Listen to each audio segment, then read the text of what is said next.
সোনার বরণ পাখি, কবি মোহাম্মদ আব্দুল হান্নান।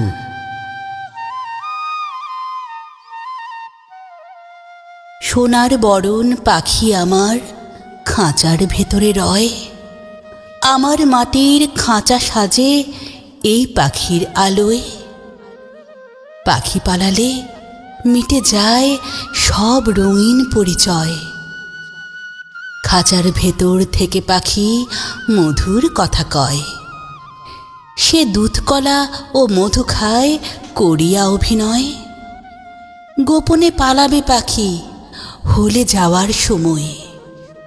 আমার সাথে পাখির পীড়িত, তার পীড়িত খাঁটি নয়। পাখির প্রেম পীড়িতি মানি পরে কাঁদতে হয়।